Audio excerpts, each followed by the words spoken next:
अब से थोड़ी देर बाद इस वक्त की बड़ी खबर, लखनऊ की सीबीआई कोर्ट 28 साल पुराने बाबरी केस में फैसला सुनाने वाली है। केस के 32 आरोपियों में से 26 आरोपी इस वक्त कोर्ट रूम में मौजूद हैं। जो आरोपी कोर्ट रूम में नहीं हैं, उनकी पेशी वीडियो कॉन्फ्रेंसिंग से हो सकती है। लाल कृष्ण आडवाणी, मुरली मनोहर जोशी और उमा भारती की पेशी वीडियो कॉन्फ्रेंसिंग से हो सकती है। हालांकि तीनों वीडियो कॉन्फ्रेंसिंग के जरिए शामिल हो सकते हैं या नहीं, इस पर फैसला जज लेंगे।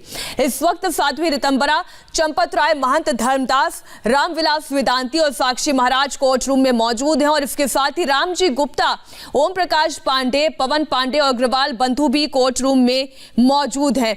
इस वक्त 8 तस्वीरें आप देख रहे हैं। आचार्य रामविलास वेदांती, महंत धर्मदास, साध्वी रितंबरा, लल्लू सिंह, पवन पांडे और आचार्य धर्मेंद्र, जो इस वक्त कोर्ट रूम के अंदर ही मौजूद है। पवन, अंदर से क्या अपडेट आ रही है आपके पास?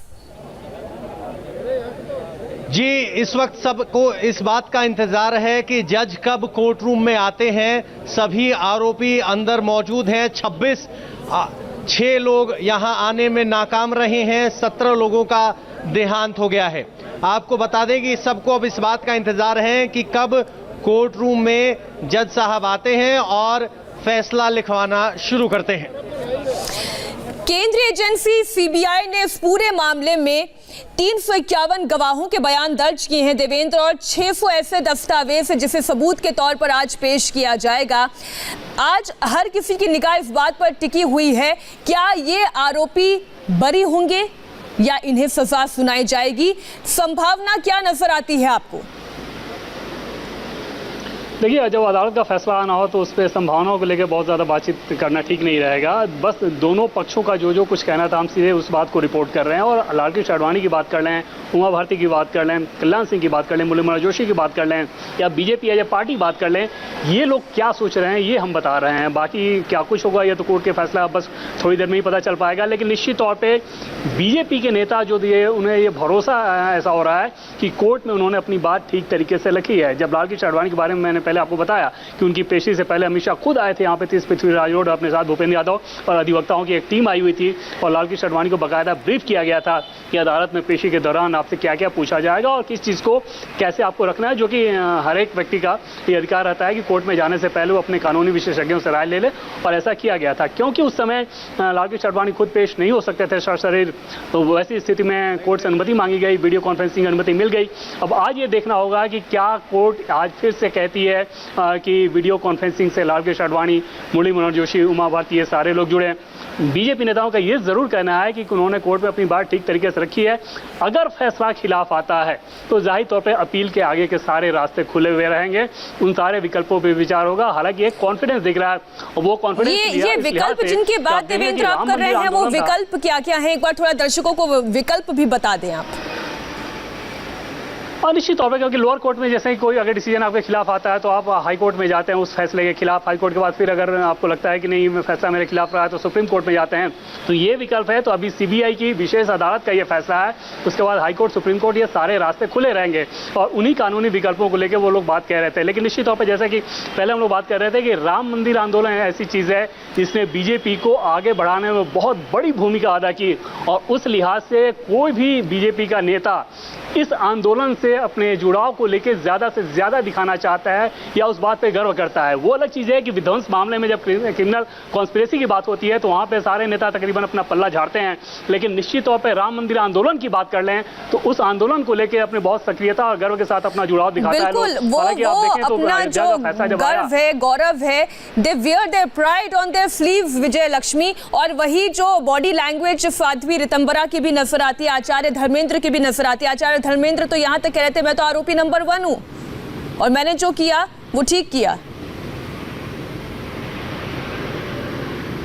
बिल्कुल मीनाक्षी, तमाम आरोपी जो हैं वो यही बात कह रहे हैं। जैसे उमा भारती का भी स्टेटमेंट हमने सुना, चिट्ठी भी उन्होंने लिखी जिसमें उन्होंने कहा कि भगवान राम के लिए किया जो भी किया, और भगवान राम के लिए अगर जेल भी जाना पड़े तो उससे वो पीछे नहीं हटेंगे। इस तरह की बात, बेल नहीं लेंगे अगर उनको सजा सुनाई जाती है।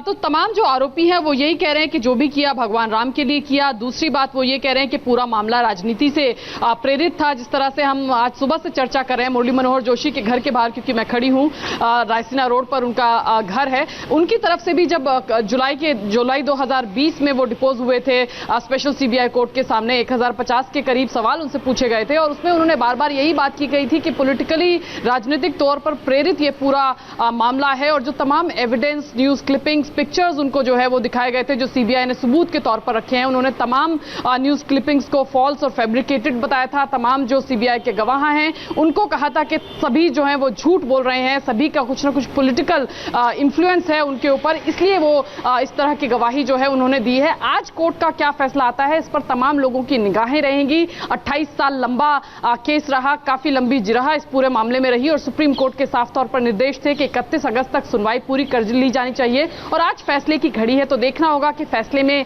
क्या आता है। क्या तमाम आरोपियों को बरी करती है अदालत या तमाम आरोपियों को सजा सुनाती है अदालत, इसके लिए हमें वेट करना पड़ेगा। अब शायद इंतजार ज्यादा लंबा नहीं होगा क्योंकि चंद मिनटों में या कुछ घंटे के समय में ही हमारे सामने जो है स्थिति स्पष्ट हो जाएगी। बहरहाल एक खबर ये जरूर आ रही है कि जो 3 लोग हैं जिन्होंने स्पेशल एग्जेम्पशन मांगा था स्वास्थ्य कारणों की वजह से अदालत में पेश ना होने का, वो शायद वीडियो कॉन्फ्रेंसिंग के जरिए पूरी सुनवाई के दौरान मौजूद रह सकते हैं। इसका पवन साहब पर और डिटेल ले लेते हैं। पवन, आपके पास क्या डिटेल है? क्या वीडियो कॉन्फ्रेंसिंग के जरिए इन तीनों नेताओं को जोड़ा जाएगा? क्या जज इस बात पर सहमत हैं? चैम्बर के भीतर से ये पूछवा भी लिया है कि क्या सब लोग आ चुके हैं? आपको बता दें कि हमारे पास जो जानकारी है उसके अनुसार जो लोग यहाँ नहीं आने वाले थे उनकी तरफ से श्योरिटी बॉन्ड भरा गया है। साक्षी महाराज के वकील आए थे, उन्होंने कहा था कि उनके पास विकल्प है कि आप यहाँ ना आए।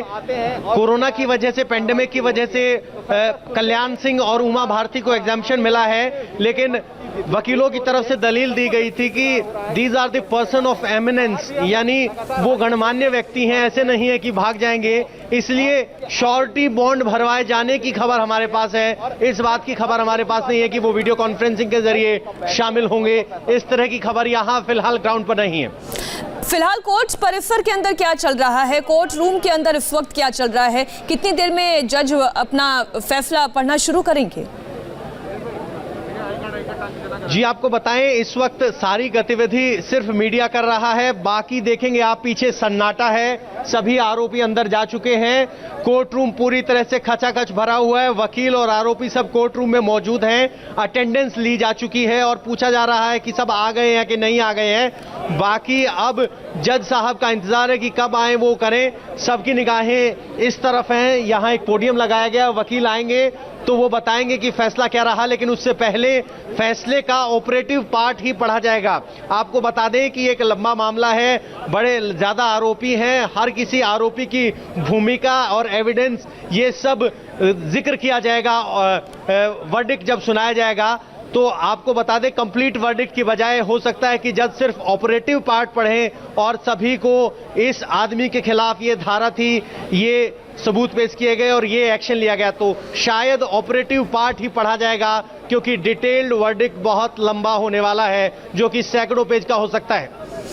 देवेंद्र, अगर फैसला खिलाफ में जाता है तो जो धाराएं लगाई गई हैं, जो एफआईआर में शामिल की गई हैं, वो धार्मिक उन्माद फैलाने की है, वो भावनाओं को भड़काने की है, वो सांप्रदायिकता बढ़ाने की है। ऐसी स्थिति में अधिकतम से अधिकतम कितनी सजा हो सकती है अगर फैसला इन आरोपियों के खिलाफ जाता है? कोरोना भागता है, ये 3 साल तक की सजा होती है आमतौर पे जो धाराएं लगाएंगे ये उस पर। लेकिन जो सवाल जवाब की अगर बात कर लें इस साजिश को लेके, तो लाल कृष्ण आडवाणी से ये जब कहा गया था कि आपने जो भाषण दिया उसने दूसरे संप्रदाय के प्रति विद्वेष फैलाया और विध्वंस के लिए लोगों को प्रेरित किया, तो उनका ये कहना था कि उन्होंने भव्य राम मंदिर बनाने की बात कही थी। उन्होंने ये नहीं कहा था कि इस ढांचे को गिरा देना चाहिए। जाहिर तौर पर दोनों दो चीज़ें हैं कि अगर आप ये कह रहे हो कि उनकी कल्पना ये है कि एक भव्य राम मंदिर बने तो वो, और दूसरी चीज़ कि इसका विध्वंस कर दीजिए, तो ये सफाई दी गई थी कि जो आरोप लगाया गया उस आरोप में ये कहा जा रहा है कि हमने विध्वंस की बात कही, जबकि विध्वंस की कोई बात ही नहीं की थी, हमने तो सिर्फ भव्य राम मंदिर की बात कही थी। तो कुल मिलाकर जो एक आपराधिक साजिश होती है उसके हिसाब से बिंदुवार ये आरोप लगाया गया है। आपका बयान, इसने राष्ट्रीय एकता को चोट पहुंचाई थी, उस पर भी लाल कृष्ण आडवाणी का ये कहना था कि उन्होंने ऐसा कोई बयान ही नहीं दिया और राम तो भारत के गौरव रहे हैं हमेशा से ही, और ऐसी स्थिति में उस मर्यादा सीबीआई की चार्जशीट में देवेंद्र पराशर कर रहे ये हैं, भी कहा उसके लिए गया भव्य कि राम लाल मंदिर की बात कृष्ण कर रहे हैं, तो आडवाणी फिर ने एकता पे 6 कैसे दिसंबर चोट को ये भी कहा था कि आज कार सेवा का आखिरी दिन है, इसके बाद कार सेवा करने की जरूरत नहीं पड़ेगी, ये आज आखिरी दिन है। इस पर भी लाल कृष्ण आडवाणी ने क्या कहा, ये हम आपसे जानेंगे एक छोटे से ब्रेक के बाद। इसी बड़ी खबर पर हो रहे हैं फौरन हाजिर, इंतजार सीबीआई की स्पेशल कोर्ट के वर्डिक्ट का।